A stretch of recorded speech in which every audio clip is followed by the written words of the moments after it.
Assalamualaikum warahmatullahi wabarakatuh. Saya Nurdianti Lalita Dewi dari kelas IPA B akan memberikan penjelasan tentang materi evaluasi atau penilaian hasil belajar siswa SMP SMA.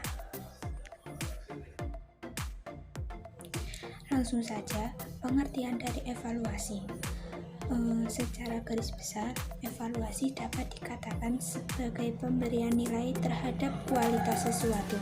Selain itu, evaluasi juga dapat dipandang sebagai proses merencanakan, memperoleh, dan menyediakan informasi yang sangat diperlukan untuk alternatif keputusan. Dengan demikian, evaluasi merupakan sesuatu proses yang sistematis untuk menentukan atau membuat keputusan sampai sejauh mana tujuan-tujuan pengajaran yang telah dicapai oleh siswa. Selanjutnya, tujuan dan fungsi evaluasi. Tujuan utama adanya evaluasi hasil belajar adalah untuk mengetahui tingkat keberhasilan yang dicapai oleh peserta didik, serta mengikuti suatu kegiatan pembelajaran di mana tingkat keberhasilan tersebut ditandai dengan skala nilai berupa huruf atau kata atau simbol. Sedangkan fungsi dari evaluasi hasil belajar peserta didik sendiri adalah untuk mengukur sejauh mana perkembangan peserta didik dalam mencerna informasi yang disampaikan pendidik dalam setiap proses belajar mengajar di kelas maupun di lingkungan sekolah dan lingkungan masyarakat. Setelah itu, macam-macam bentuk evaluasi.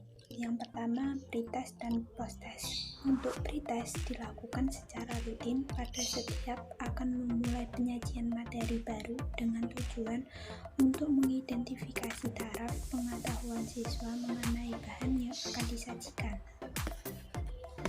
Untuk posttest, kebalikan dari pretest, yaitu evaluasi yang dilakukan pada setiap akhir penyajian materi dengan tujuan untuk mengetahui taraf penguasaan siswa atas materi yang telah diajarkan.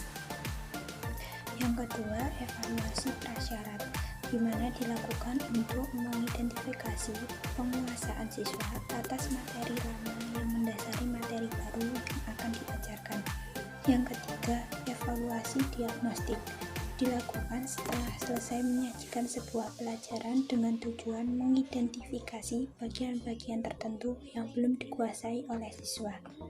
Yang keempat, evaluasi formatif, kurang lebih sama dengan ulangan yang dilakukan pada setiap akhir penyajian satuan pelajaran atau modul dengan tujuan untuk memperoleh umpan balik yang mirip dengan evaluasi diagnostik, yakni untuk mengetahui kesulitan belajar siswa. Yang kelima, evaluasi sumatif, kurang lebih sama dengan ulangan umum yang dilakukan untuk mengukur kinerja akademik atau prestasi belajar siswa pada akhir periode pelaksanaan program pengajaran.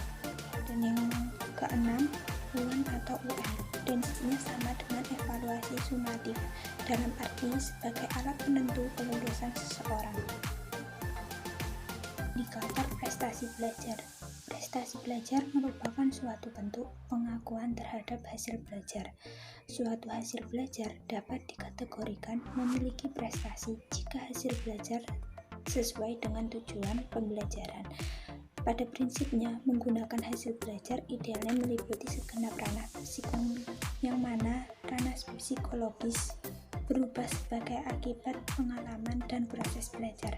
Hasil yang diperoleh melalui proses belajar ini dinyatakan dengan nilai-nilai atau scores, di mana dengan nilai-nilai tersebut dapat dilihat apakah prestasi akademik siswa tersebut tinggi atau rendah. Yang selanjutnya, evaluasi prestasi kognitif, afektif, dan psikomotor. Yang pertama, evaluasi prestasi kognitif, di mana mengukur keberhasilan siswa yang berdimensi kognitif dapat dilakukan dengan berbagai cara, baik dengan tes tertulis maupun tes lisan dan perbuatan. Yang kedua, evaluasi prestasi afektif. Dalam merencanakan penyusunan instrumen tes prestasi siswa yang berdimensi afektif, jenis-jenis internalisasi dan karakterisasi harus mendapat perhatian khusus.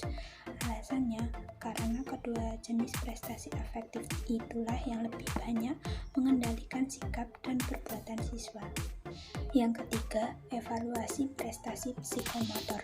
Cara yang dipandang untuk mengevaluasi keberhasilan belajar yang berdimensi psikomotor adalah observasi, di mana observasi tersebut sejenis tes mengenai peristiwa tingkah laku atau perilaku lain secara langsung. Observasi di sini berbeda dengan eksperimen, yang mana pada umumnya dipandang sebagai salah satu cara observasi. Sekian penjelasan dari saya, kurang lebihnya mohon maaf. Akhir kata, wassalamualaikum warahmatullahi wabarakatuh.